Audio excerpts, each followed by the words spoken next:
Okay, let's get started. Hello, welcome to the second assembly lecture. Some announcements. First of all, Problem Set 1 grades have been released. So we'll be sending mail about that later today. But if you log into the grading server, you should see grades. You should see a graphic that shows your grades relative to other people in the class. And you should see notes from the TFs. So if you have questions about those grades, come and see us in office hours. Are there any questions about this problem set that you feel are general enough to be raised here? Yes? Can you make up points by doing the secret phase? What was your name? Kevin. Kevin. Can you make up points by doing the secret phase? Yeah, if we had explosions. If you've had explosions, yeah. Okay. Yeah. Other questions? Okay. Let us begin. So it struck me last time that we were looking at a number of different file formats, and I'm not sure that everybody in the class understood what all of those file formats were or why the files looked like they do. So how many people feel pretty confident about the compiler to assembler to executable sequence of programs and files? Feel comfortable about it? That's like 10% of the class. Cool. So let's talk about it. So your program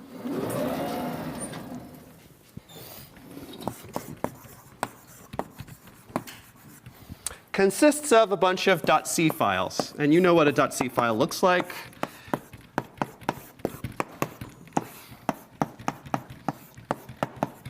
You've written lots of .c files. We've handed out a bunch of .c files. Okay, so those program files go through a program called a compiler. And the compiler is basically, an expert on the C abstract machine. And it is an expert on the semantics of the instructions for the machine that it's compiling to. And it's a translator between those. So its goal is to produce a set of instructions that will faithfully execute what the program's meaning is in the abstract machine. So depending on the flags that you give the compiler can show more or less of its work. So in this, when we've been going over different assembly files in lecture, we have seen a relatively early stage, or you can see much earlier stages if you want. But what we've seen is the textual output of the compiler that is compiled into what's called assembly. And assembly is the textual format of the instructions that we've seen. So one of the things that a compiler can produce is, so this is with the -s flag. It can produce a .s file. And this is an assembly file.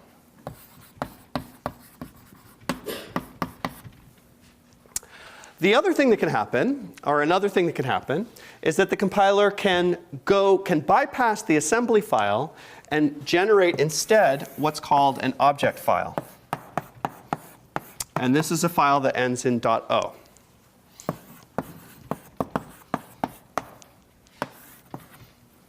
We can also go from a .s to a .o using an assembler.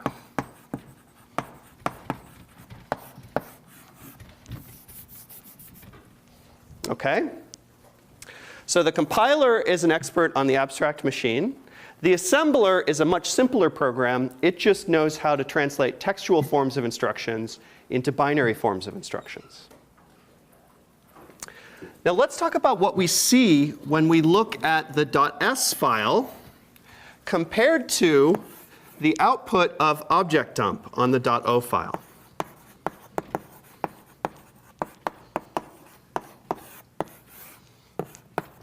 So if we run object dump -d on a file, what kind of file do you get out? You get something that looks a lot like a .s file, but there are important differences.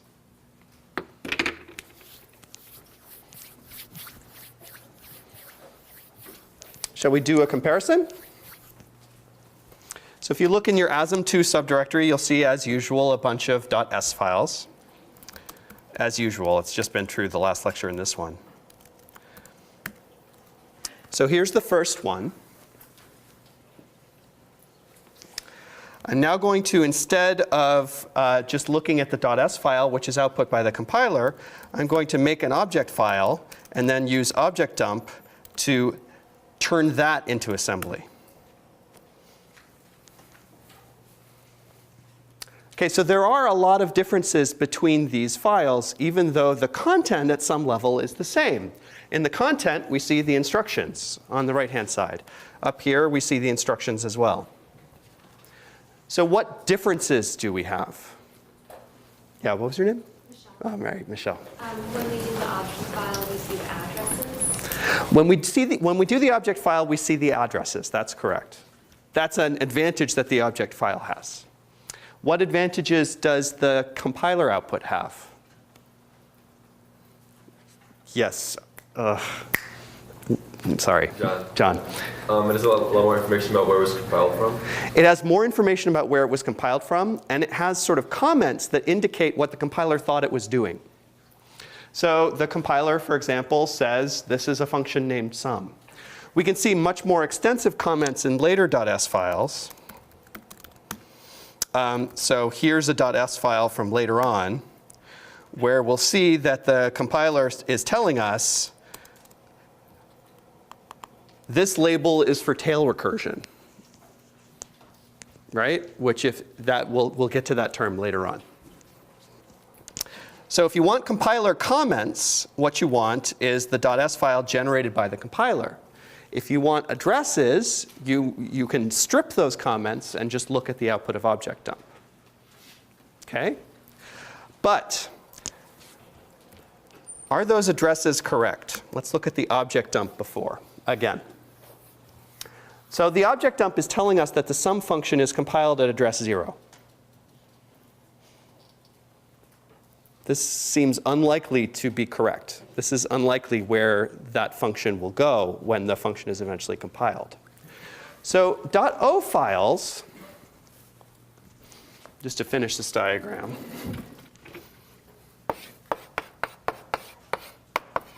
So object dump -d gives us a .s file with addresses, but no comments.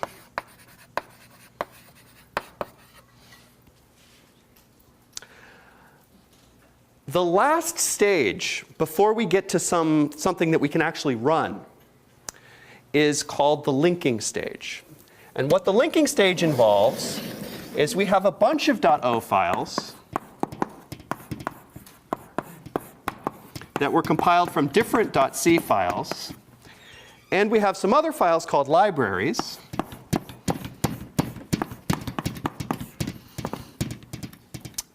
Which might be named .so, they might be named .a.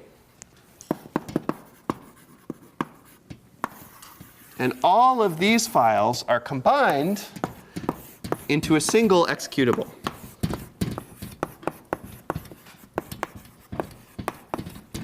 If you're a Windows person, executables are named .exe. On Unix, they generally don't have a suffix. Okay? So in the executable, this contains data that is going to be loaded into the program's address space when it runs. Right? And so this is only after we have all of the object files available do we know how to assign addresses to every object, to every function, to every global. Right? So the abstract machine requires that no two objects that are declared differently overlap in terms of space. So no two, unless they're constant, in which case you can't tell. But no two modifiable global variables can share space. So they have different address ranges. So the job of this program, which is the linker, is to assign final addresses.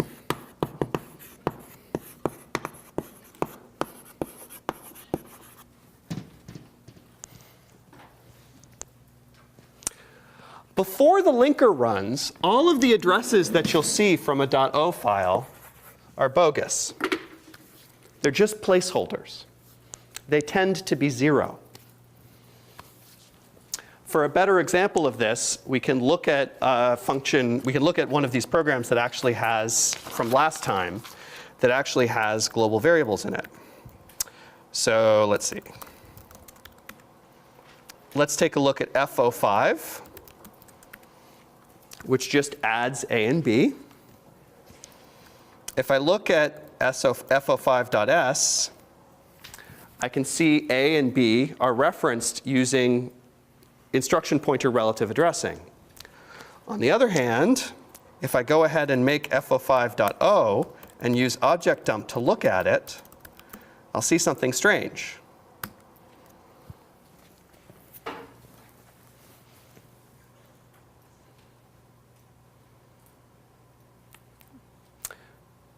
So what do you see? What I see is that these things, which used to be named A and B, are now both 0. That's because the final addresses of A and B, which are globals, are not yet known. This is a relocatable object file, and final addresses are not assigned until the linking stage. Okay? Once everything is linked together, the linker will modify these bytes to drop in bytes that correspond to the addresses of A and B. Okay? So in .o files, which run before the linker, we don't actually know what addresses are. In the executable, which runs after the linker, we do. So if I take my little fo5.c and make it so that it can be compiled into an executable,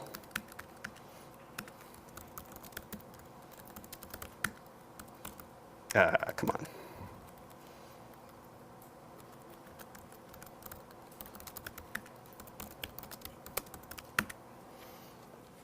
Now if I go up to add,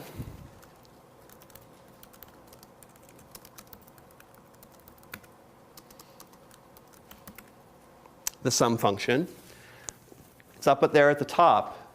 We can see that the actual addresses for A and B have been dropped in to those places that were 0 before. Okay? I know there's a lot of file formats flying around, which was the reason to go over this explicitly. Are there any questions about it?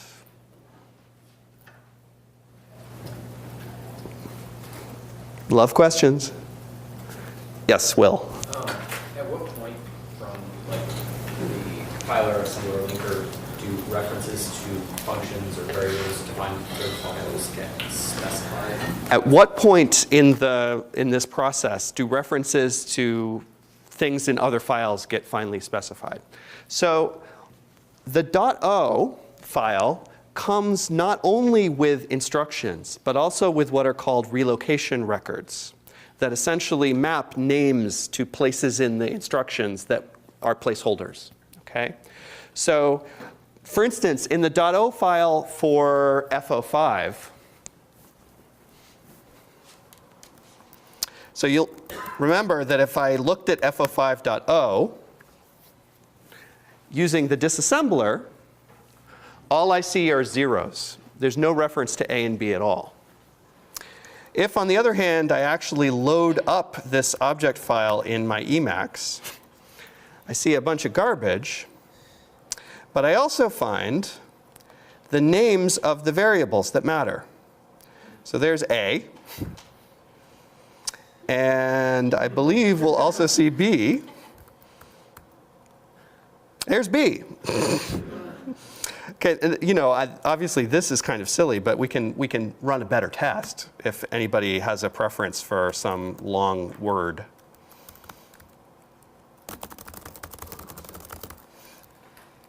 Of course, that won't compile, so I need to go ahead and make sure that that variable is referenced. Very important.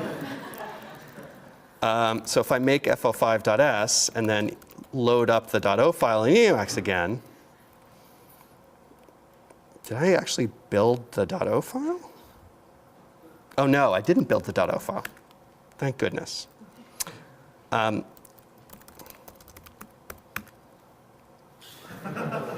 So we could verify that those are in fact the garbage characters that I typed, but I think you agree that those are them.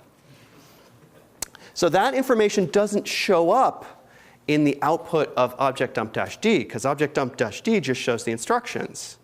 These are essentially notes for the linker. When the linker runs, it goes through all of these notes, which are present in all of the .o files, and it looks at all of the notes that are present in the libraries as well, munges them together, figures out addresses for everyone, and then drops those addresses into the relevant places in the instruction stream. Okay? So what this essentially says is this is the name of a symbol, and then there's another place in this file that says the places to put that symbol's address are this offset, this offset, this offset. Okay? Is that relatively clear? All of this is explained in more depth in the book, which, again, this is a multi-voice course, and we teach things different ways in section in the book and in class. Yeah, I'm sorry, what's your name? David, yeah. So for shared object files, like, for example, like maybe if you're using OpenGL, you've got the OpenGL libraries. Those are not included in the final executable, right? It still references those outside of the executable. So our shared object files included in the final executable. The shared object files are not themselves included in the final executable, but the library file is still used to make the resolution process faster. So there's a file that the linker consults to say, okay, well, where is this symbol with this long name? What's a shorter name for it? Reference it essentially by number. Is this symbol defined in the eventual shared library that will be loaded at runtime? So those libraries are loaded at runtime? And not So those libraries are loaded at runtime. There's another linking step, effectively, that happens only at runtime. But that linking step, this linking step can be relatively expensive. And the linker, modern linkers actually do some additional optimization on top of what the compiler does. But that is, we don't care how expensive that is because we're not generally compiling new programs all the time. Whereas we run programs all the time. So the load process, the linking process that happens with shared libraries at runtime, that has to be as fast as possible. So a lot of that work is sort of done in advance by the linker. Yeah, name? Kevin. Kevin. So if the linking doesn't happen until everything's like a .o file, Yep. could I use like functions from other compiled languages in C in that case? Can I use functions from other compiled languages in C? Absolutely. As long as all of the functions, all of the languages that you're compiling, follow the same calling convention, which is sort of like a queue. So let's go on and start talking about the assembly files that are in the ASM2 directory.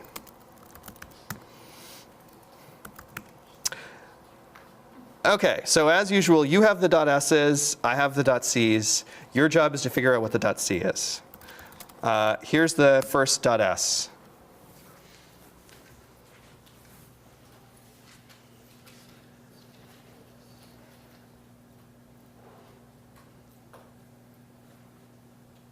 Raise your hand if you've got a guess.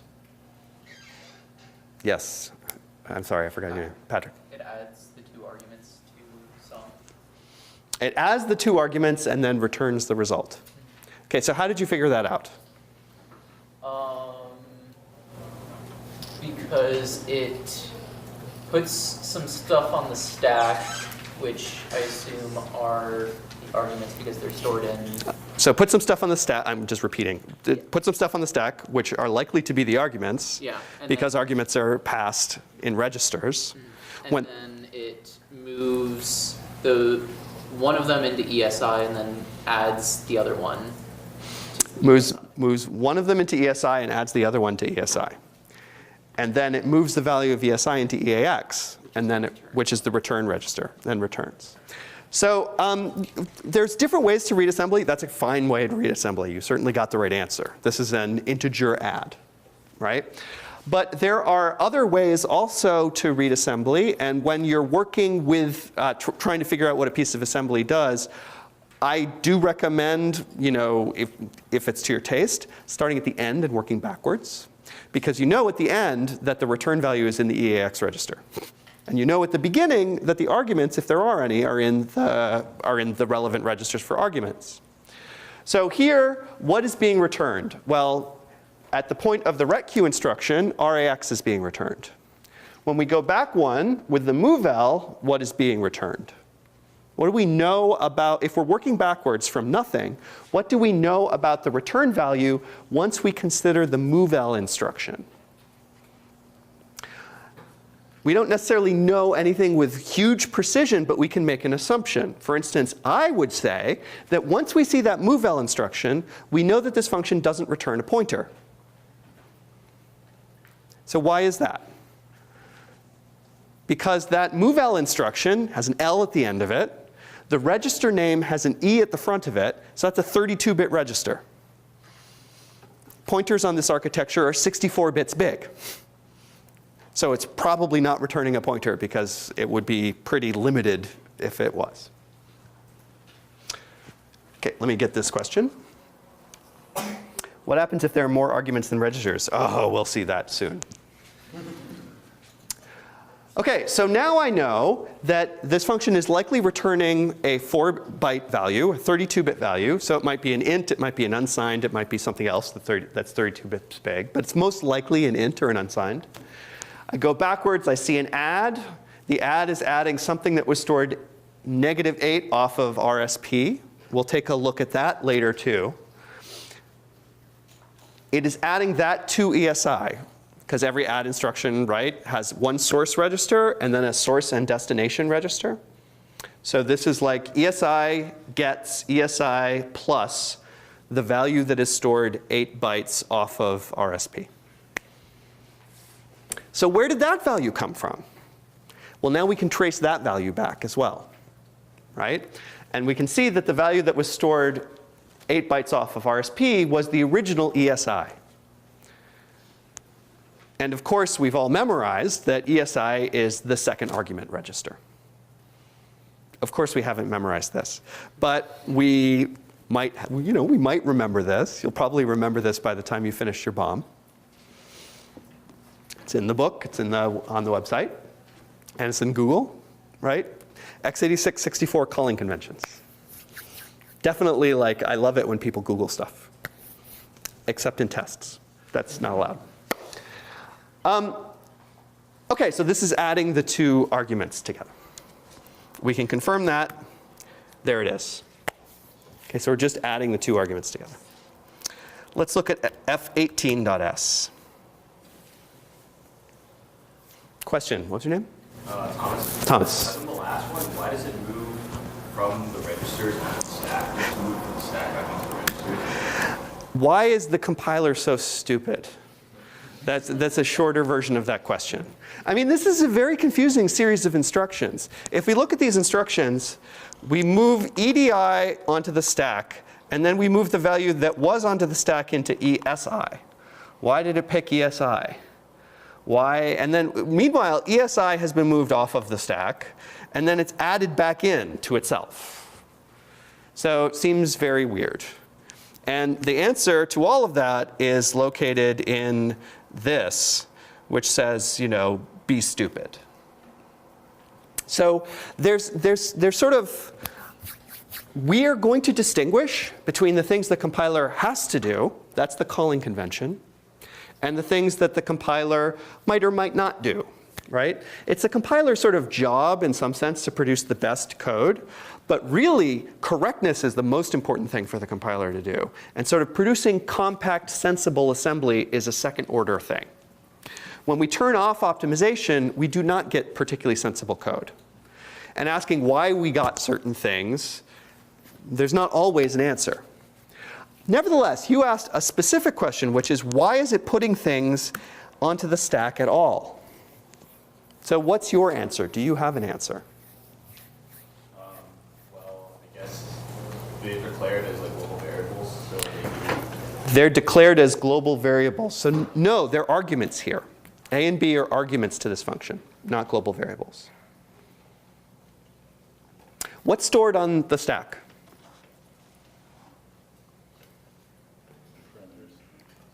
Parameters, local variables, right? Local variables are stored on the stack. variables with automatic lifetime. That's the segment that stores those things.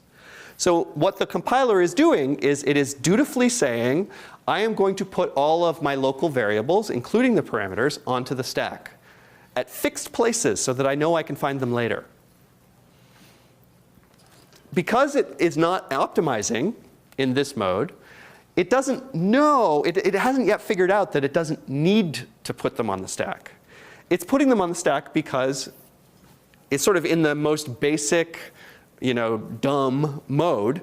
Every local variable has space on the stack. So it's allocating that space for the local variables and then storing their values into that space. Question, name? David. Is there a reason that it moves the values off the stack to the ES side and then into the return value instead of doing it straight to the return value? Is there a reason why it doesn't do it straight into the return value?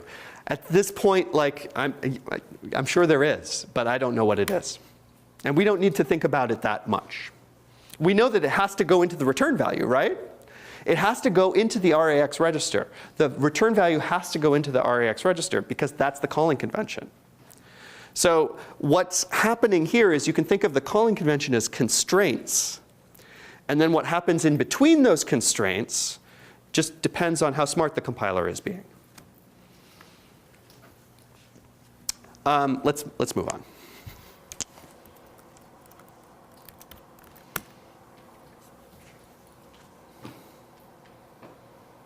So is F17 not an example of a 4-byte spill? It is. What is that begin? Okay, so somebody asked what the // bang is, and that's some magic that we wrote so that we could decide within a .c file what the optimization flags would be for that file. It only works on our make file.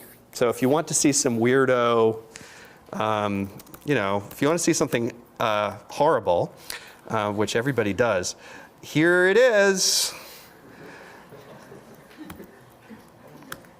We care about you, so we try not to show that.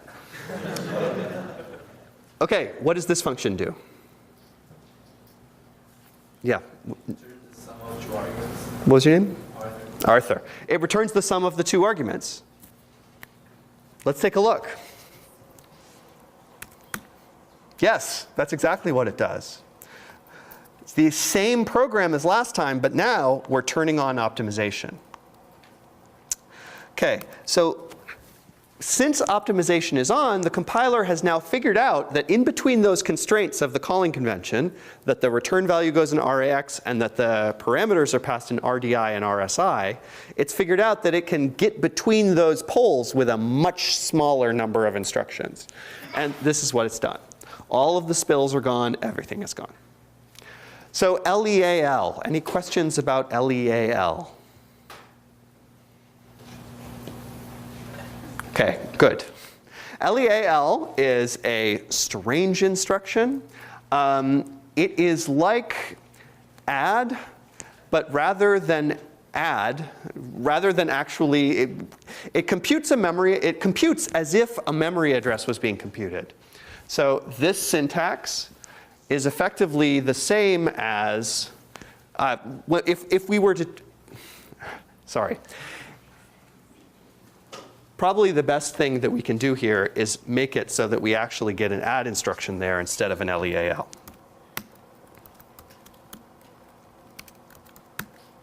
So let's get an add instruction there instead of an LEAL.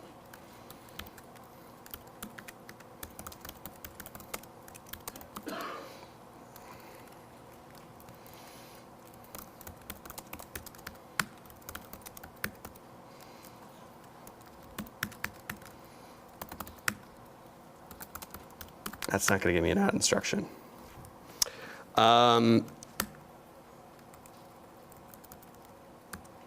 Okay, I'm sorry. I don't want to confuse myself and you any further. So let's just explain what the LEAL does. So this is an addressing mode. If we were to see syntax like this in any instruction but LEAL, but LEAQ, LEA whatever, what would we expect that to mean? We would expect that to indicate a memory dereference. But LEAL does not actually dereference memory. Instead, LEAL computes an address as if memory was going to be dereferenced and then uses that address as the result. Okay? So if that was confusing, let us see actual examples of this addressing syntax later on in the lecture.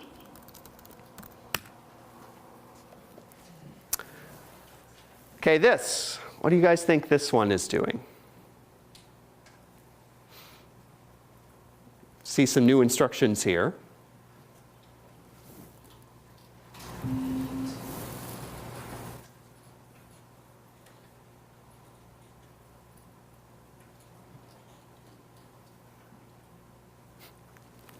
This is an irritating little function.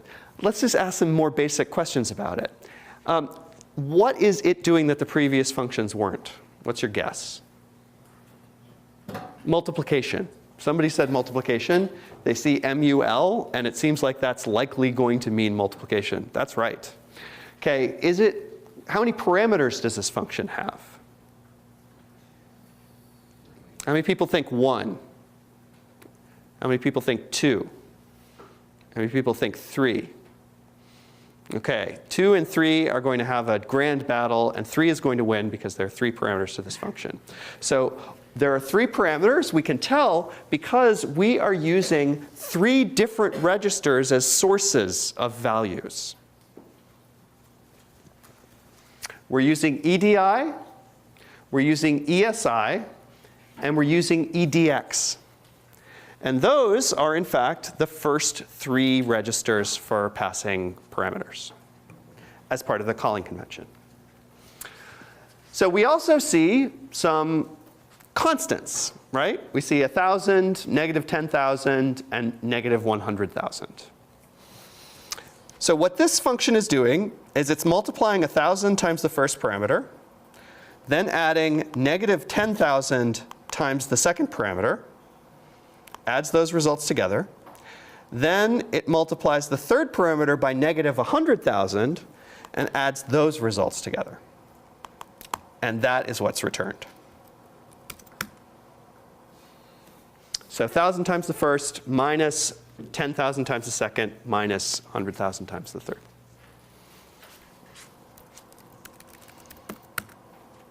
F20. What about this one? How many parameters? 3. We have EDI, ESI, and EDX all being used.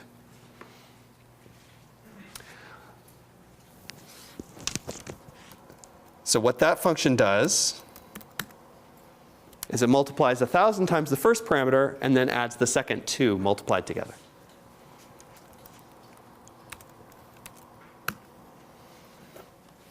F21, how many parameters? 2. And what's the function do? Any guesses? Looks like it's probably a bitwise OR. The name of the function is OR. The instruction is OR. You know, I could have named it OR.C.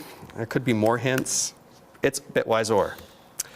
F22.S. We're really cruising. Okay, what do you think this one is doing?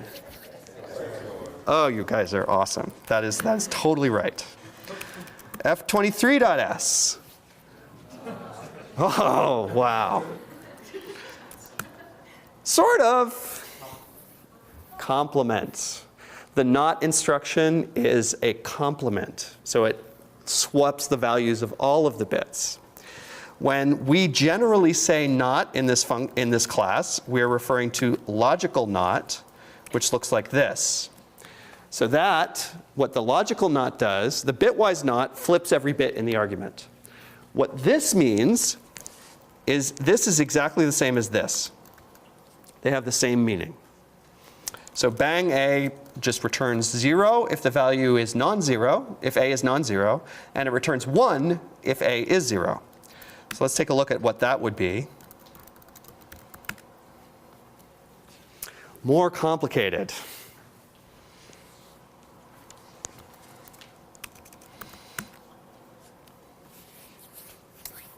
Okay, this. What do you guys think this is? Why does imul only take 2 arguments if it is multiplying 2 variables, but 3 if it uses a constant? Okay, so this is a question about some earlier, go back to 20. So notice that there are 2 imuls here. So I told you previously that in most of these arithmetic instructions, in all the arithmetic instructions, there's 2 arguments. There's a source destination register, there's a source register, excuse me, first, and then a source destination register. So here though, we see one of the imuls has 3 arguments, it looks like. An immediate value, and then 2 registers.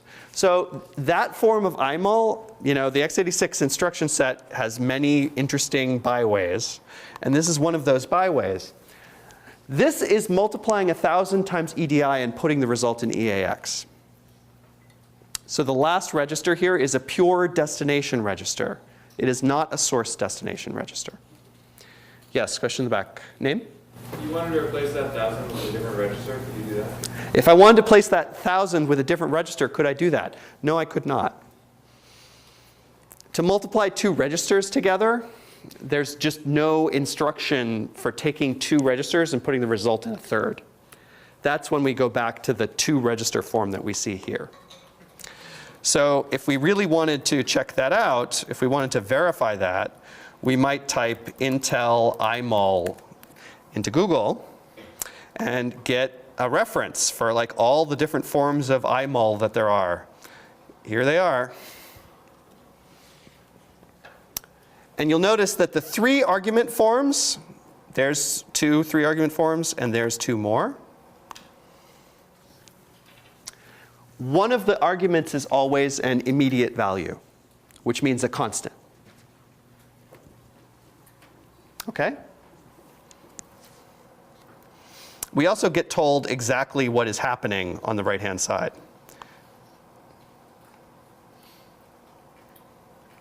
So if you're ever interested in an instruction and you're willing to wade through a little standard Z's, Google will get you there very quickly. When a value is moved from one register to another, is the original register cleared or empty? The original register's value is unchanged. So the source register is unchanged. Does it matter which argument, first or second, is the constant? It does. In the 3-argument form, only the first argument can be the constant. Okay, let us return to the previous 24.s. Okay, so what's the name of this function? Very good. The easy questions are often answerable. Working backwards, what value is returned?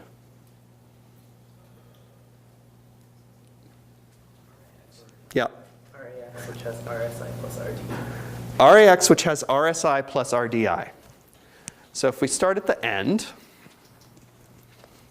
let's make a little chart for what values are in each of these registers.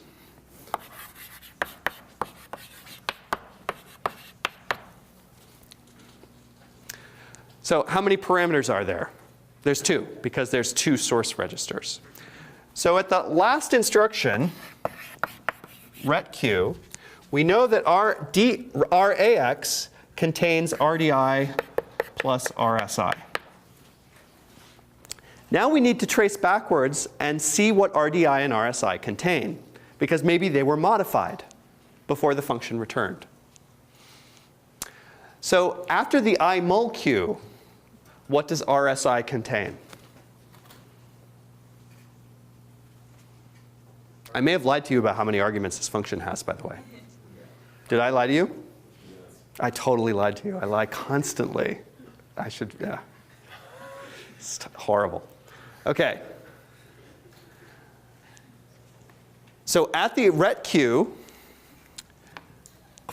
these values are added together and stored in RAX. So at the LEAQ, what are the values in RSI and RDI?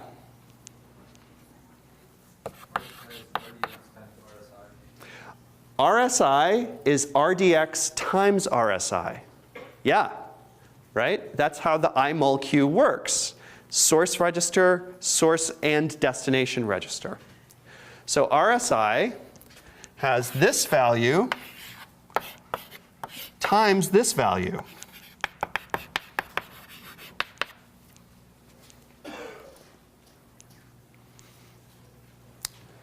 Working backwards, what are the values of RDI and RSI, RDI, RSI, and RDX at the point that IMULQ begins?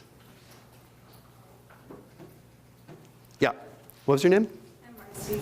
Marcy. RDI is 20. So RDI is 20.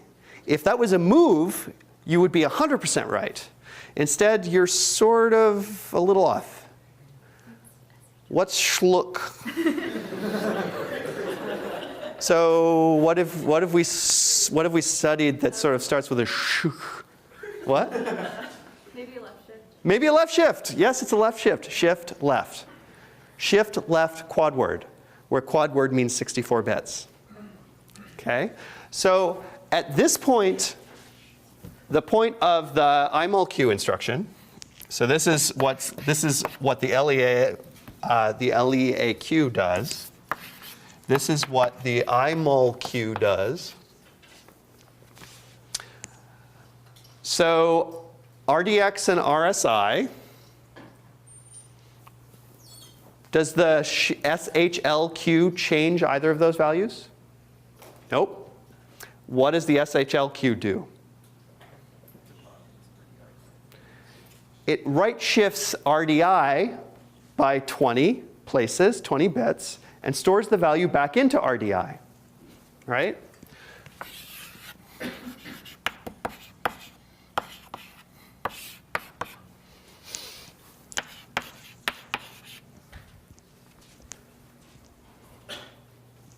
Okay?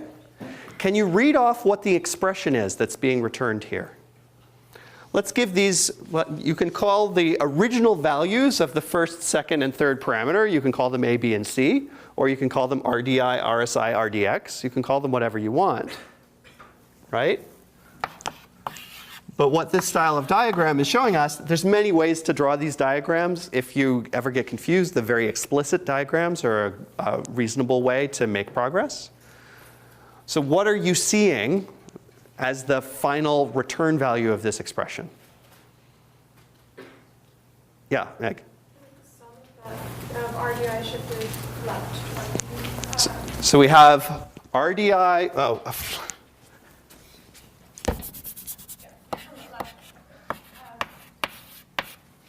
so we have RDI left shift 20 Plus the product of the other two parameters. plus RSI times RDX. Let's take a look.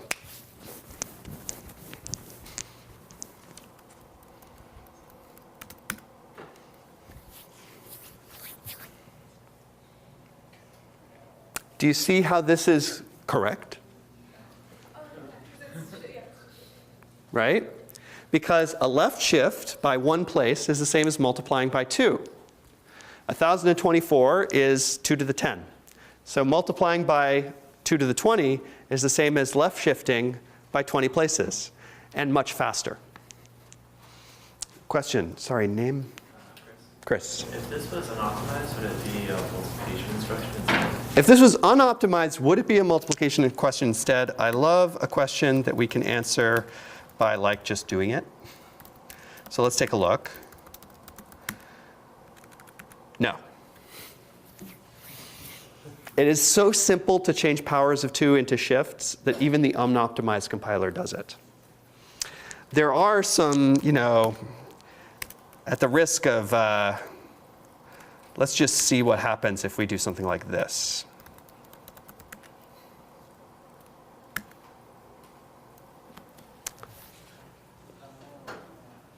I hear a couple O's, but that probably went by awfully fast. So here, F is multiplying A by 1,023, which is not a power of 2. Then it's adding B times C. If we look at the assembly code, however, the optimized assembly code, we still see B times C, but rather than a multiply by 1023, we see this. So what's that doing? It's multiplying by 1024 and then subtracting one instance, right? So instead of implementing A times 1023 directly, it's calculating 1024 times A and then subtracting A. If we turn off optimization in this doohickey, I would not be surprised if the compiler got dumb. I should never call compilers dumb. Yes. Okay, so it's not dumb because it did in fact the correct thing. It produced like the correct result, which is more than I seem capable of doing today. Okay, let's take a break and then we'll do more calling convention.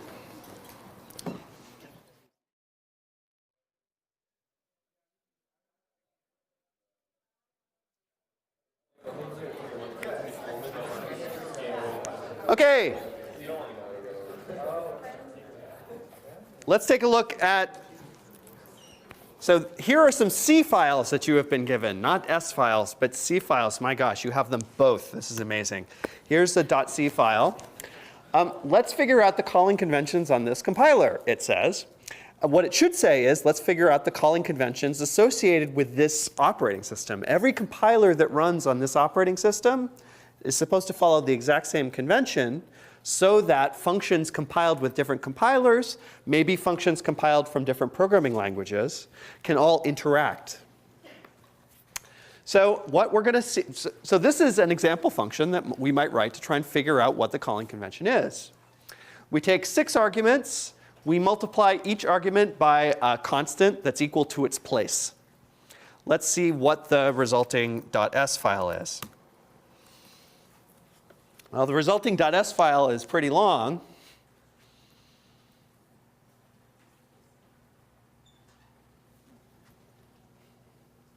What's the first argument register? It's RDI, right? We've already figured that out. So let's use a sort of an assumption. If the first register is RDI, and the compiler is apparently storing that in the stack here, and the second argument register is RSI, which it is, then what do you think RDX is? Third. RCX is the fourth, R8 is the fifth, and R9 is the sixth. Okay? And if we trace back, we can see that the value that is 48 bytes off of the stack pointer, which is R9, is multiplied by 6 before it's added into the result, the return value. Okay? So in fact, R9 is the 6th argument register. Let's add another argument.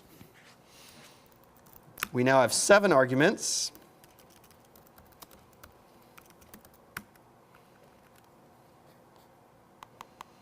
Okay, there's RDI through R9. The 7th one, though, let's see what is multiplied by 7. The value that's multiplied by 7 is the value 56 bytes off the stack pointer. The value 56 bytes off the stack pointer was in RAX. But RAX was loaded with a value that was 8 bytes off the stack pointer. The 7th argument was not stored in a register. Instead, it was stored on the stack. What does the shulk do here? So this is another left shift. So rather than multiply the second argument by 2, the compiler shifted it left by 1. Right? Similarly, the 4th argument was shifted left by 2 instead of multiplied by 4, because those are equivalent and the shift is faster. Okay, so let's take a look at the actual picture of a stack.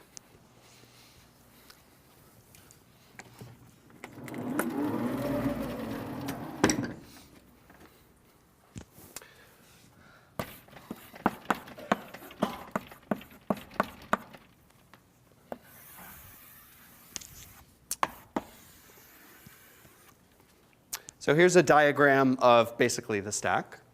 And RSP is the stack pointer. It's a register that always points to the top of the stack, which is the value with the lowest address, because stacks grow down. So where is the 7th argument stored?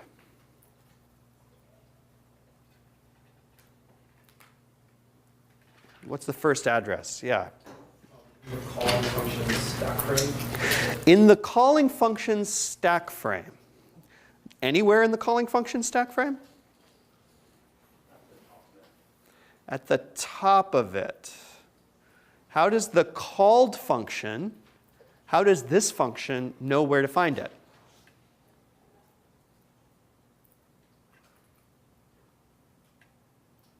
You can answer this question more simply. We know where the 7th argument is stored because we can see it. Where's the 7th argument stored when f begins? It's stored 8 bytes off of the stack pointer. So 8 bytes forward. So let's draw that.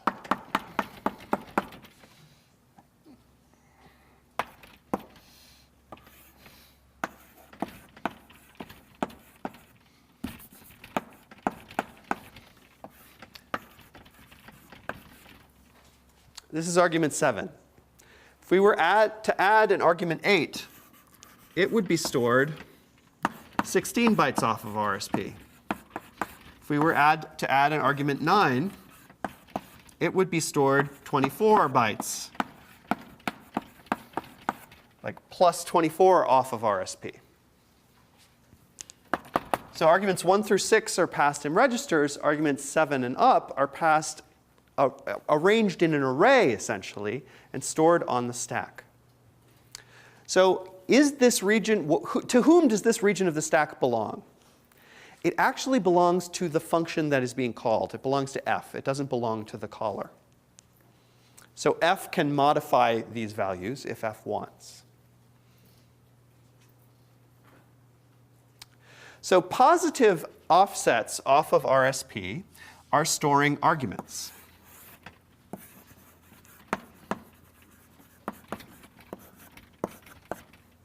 Negative offsets off of RSP are here. We see a bunch of negative offsets off of RSP. What are those values? Those are locals.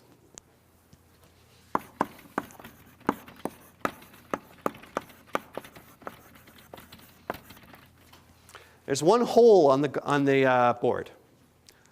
What's in the hole?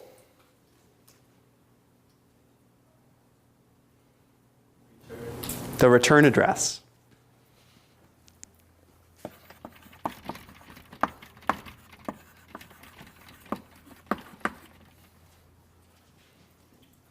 Okay?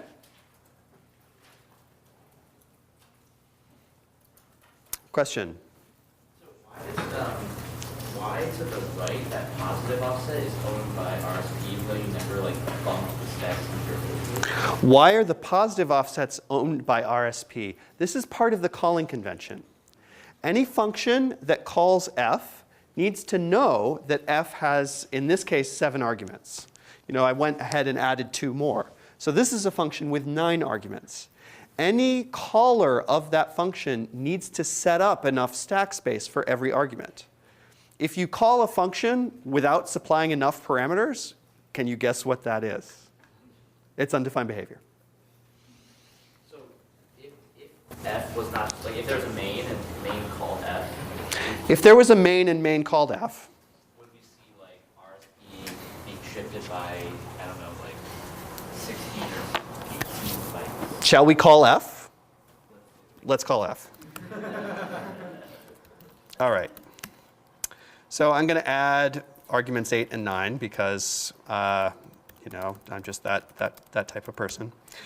Then we're going to call from main. I'll do a printf here. And we'll call f of 1, 2, 3, 4, 5, 6, 7, 8, and 9. Okay, hopefully that will compile.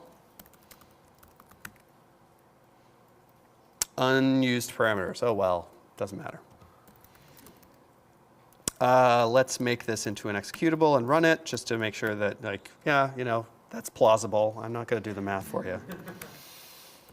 F26.s, let's look at how main is written.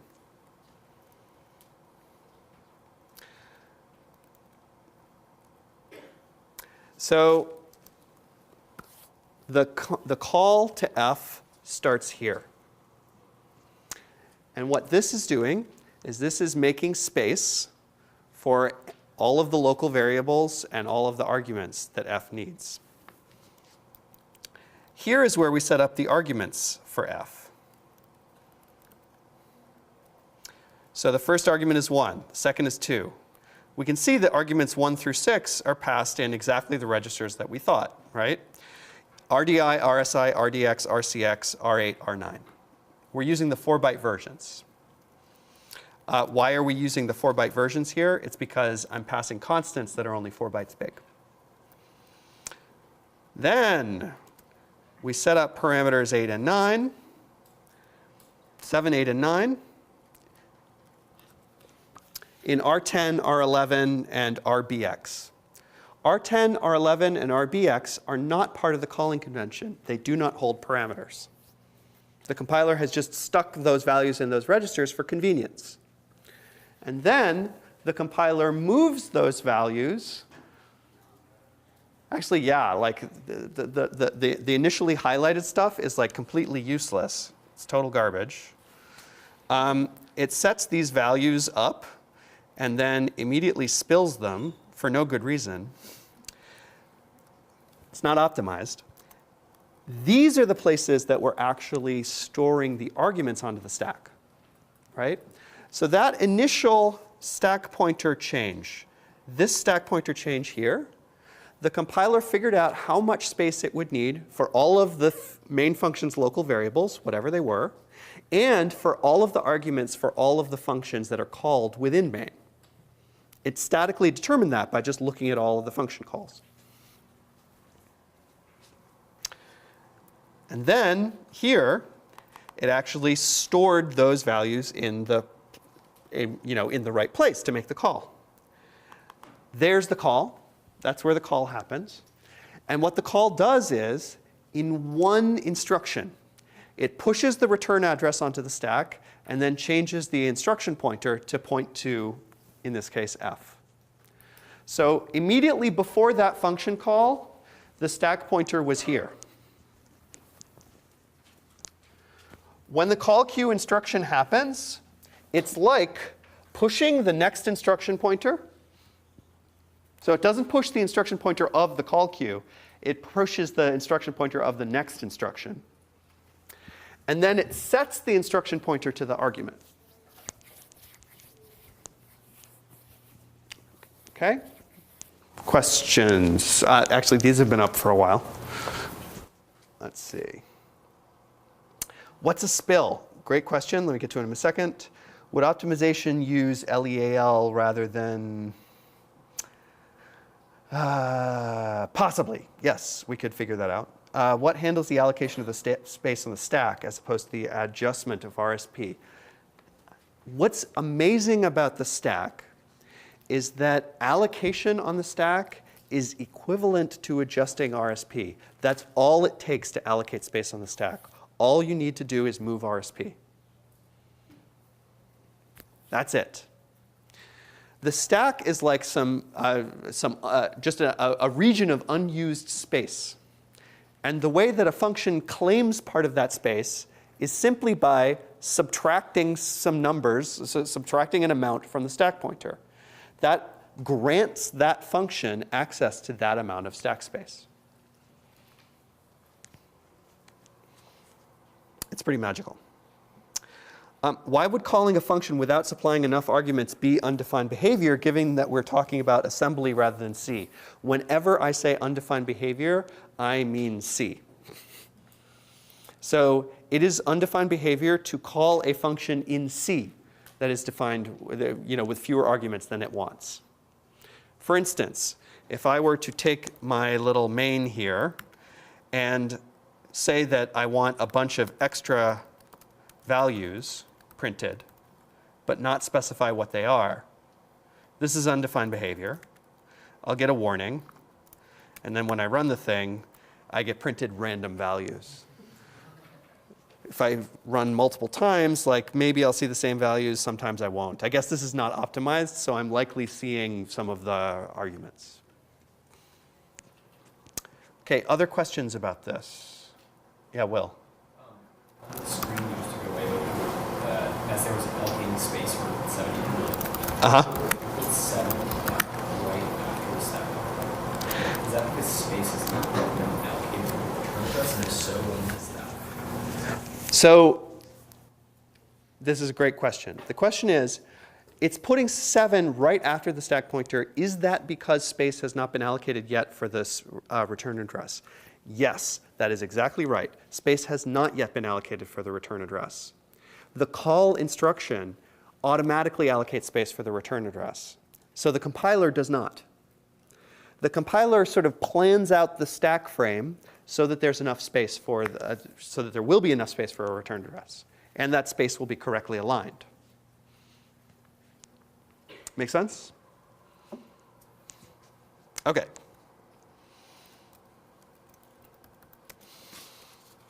Let's see. I'm going to skip okay, so simple questions. Let's not necessarily worry about what this function does. Just tell me how many arguments it has. 2. So right. Okay, what about this function? How many arguments does this function have? 3. 3 arguments. No.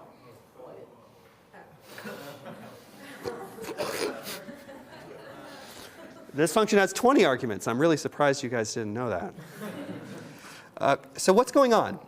This really is generated from that C file. Yes, Jason.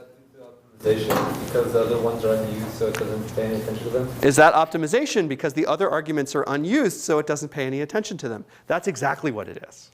100%, this is optimization. You can only get a lower bound of the number of arguments that a function has. You can't know the precise number, because if there are extra unused arguments, the calling convention just allows that. Okay, let me ask another follow-on question. Who pops the arguments off the stack? I've said that the arguments belong, the space for arguments belongs to the called function, the call E. But who knows how many arguments were passed? Popping those arguments is the responsibility of the callee or the caller. It's the caller, right? This makes sense? Which we can tell because, like, here's a function that doesn't do any popping, and yet it has 20 arguments. So it is the caller's responsibility to set up space for arguments for the called function, and it is the caller's responsibility to get rid of that space when it itself returns. What do I mean by popping? Okay, that's a great question. Aren't all local variables stored on the stack? So why are args 1 to 6 stored left of RSP? Args 1 to 6 are not stored left of RSP. Args 1 to 6 are stored in registers. This brings up something that I know is confusing, and I want to emphasize. Do registers have addresses? No. Can you have a pointer to a register? No. No, no. Registers are a separate thing from the rest of memory. There's no address of a register. A register is like a pigeonhole or a post office box. All it contains, it just contains a value. And you can only name it by its register name. You cannot take a pointer to a register. Okay? So registers differ from memory in that way. Okay, so let's go back to what popping means. So we haven't seen a lot of pushing and popping in our assembly so far. But in our less optimized versions, we have seen some. Let's see.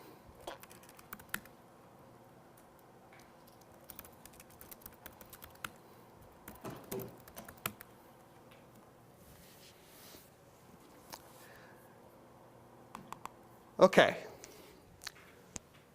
So this was a function, remember, that multiplied something by 1023, added it to b times c, and then returned. So this is an unoptimized version of the function. And we notice that this function starts with an instruction that's called push and ends with, right before it returns, it ends with an instruction that's called pop. Okay, so what push does is push, in one logical step, it subtracts a value from the stack pointer, and then it stores the argument in whatever that value was. Okay? So push Q RBP acts like this. By how many bytes does RSP shift? 8, because of the Q, right?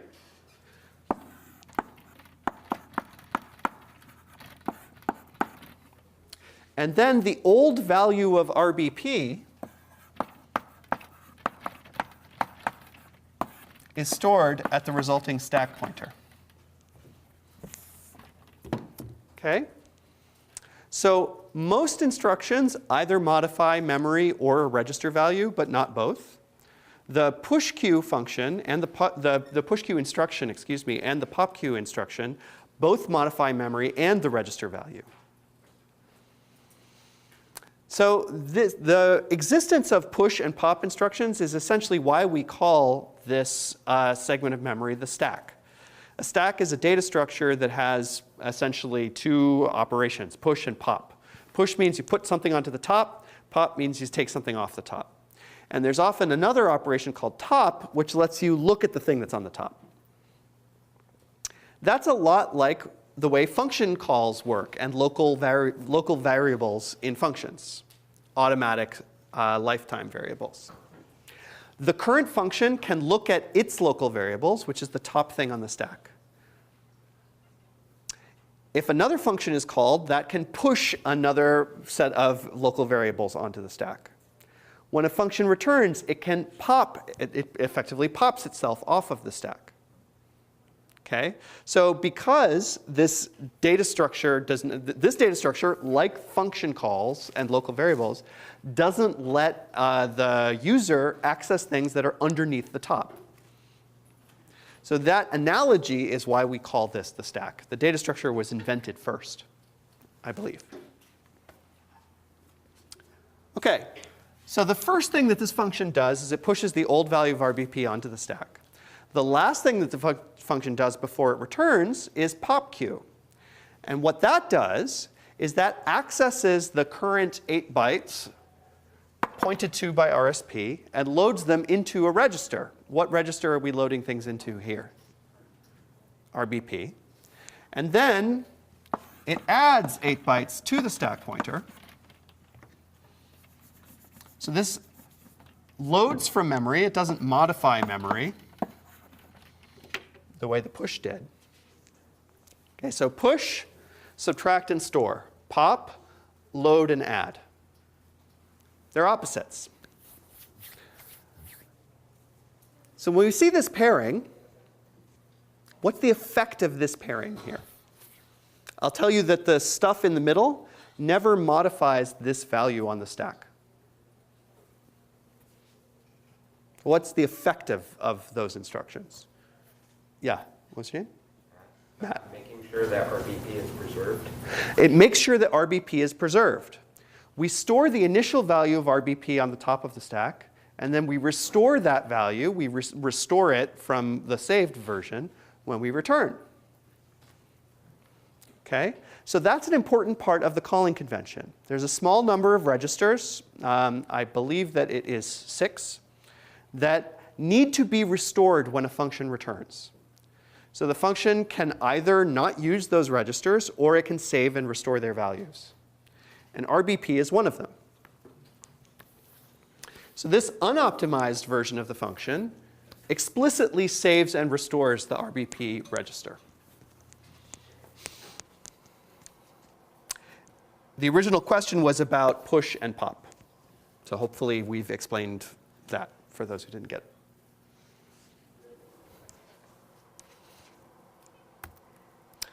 Okay. think we've looked at 25, we've looked at 26. We were on 27. We now know that extra arguments do not necessarily appear in a function definition. So let me just point out that this optimized compilation does not save and restore RBP. Why doesn't it need to? Doesn't use RBP. The other function also didn't use RBP, but the compiler didn't notice.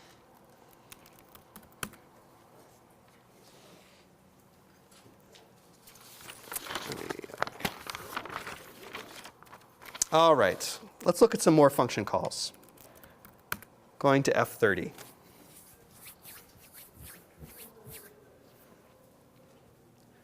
What does this do?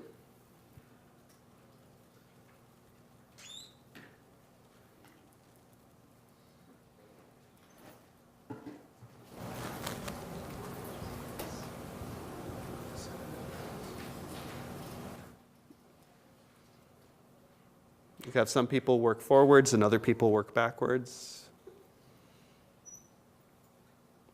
What function is being called?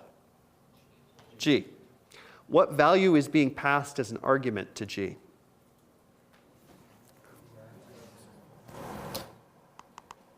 I heard a plus and a minus. So the value that is being passed to G is the contents of RDI. The contents of RDI are the original RDI plus 1. Okay? So this function, f, is adding 1 to its argument and then calling G. What value does f return? Returns the return value of G minus 1. So that may sound confusing, but it looks pretty simple, right? Return G of a plus 1 minus 1. So I probably could have asked you, is this optimized? And you probably could have told me no, because there's a lot of redundancy. How about this one? What is this? This is the same, right? We add 1 to the argument, we subtract 1 from the return value. But wait a minute, this is optimized, so there is no redundancy. And yet, at the beginning, we push some garbage onto the stack. And at the end, we pop some garbage off of the stack. Why is this? Anybody know? Why would an optimizing compiler do this? I'll give you a hint. Think padding. So what forces the introduction of padding? Yeah. If you were to define G to be padded, like G doesn't actually have a definition. Okay, not quite. This would happen even if G did have a definition. Does the stack for G need a specific alignment? Does the stack for G need a specific alignment? Absolutely. So stacks are how aligned. You could even figure out what the alignment was for stack frames, just given this code here. The answer is 16. Stack frames need to be 16-byte aligned. So the amount of space that a stack, if a function is going to call another function, it needs to ensure that the called function has a 16-byte aligned stack frame. What that means is that the function itself, here f, needs to add what? Does it need to add a multiple of 16 bytes to the stack? No. It needs to add a multiple of 16 bytes to the stack, needs to reserve a multiple of 16 bytes, and then it needs to reserve another 8 bytes. Right? So we're not reserving 0 bytes here, we're reserving 8, which is a multiple of 16 plus 8. Why is that? The return address. The return address is the extra 8 bytes that gets the stack aligned back on a 16-byte boundary. Okay? Question, Jason? Why do you push REX but pop RCX? Because both of those values are crap. Right? What's RAX when the function starts? Nobody knows. It's garbage. What is RCX when the function returns? RCX is not a call-e saved variable, excuse me. So this function makes no guarantees about what's in RCX. It's just garbage. So different question though. Why didn't it pop RAX?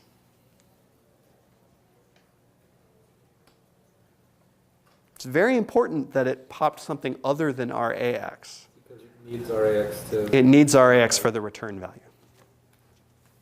That's right. Okay, now I have two more examples with G in it, with this function that calls G. They're a little bit different. What's this one?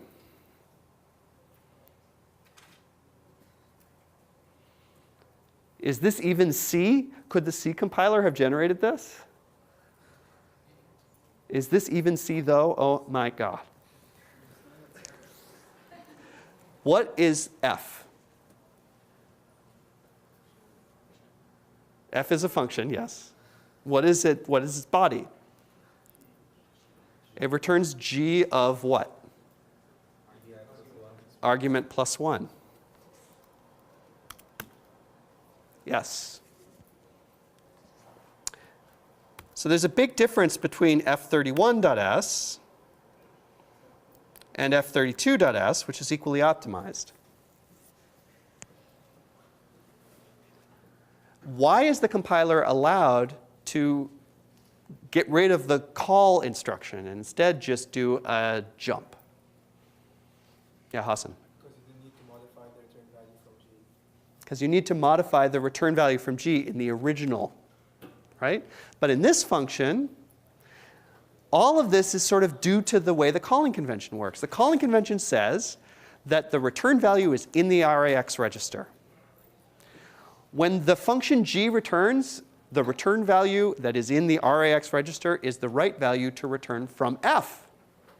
So rather than introduce an extra function call, the compiler just says, OK, I'll just start running G, right? Again, the active optimization is all about working within the constraints of the calling convention. The calling convention says, put this value in the arguments and take this value from the return. That's what this does. OK, thanks a lot.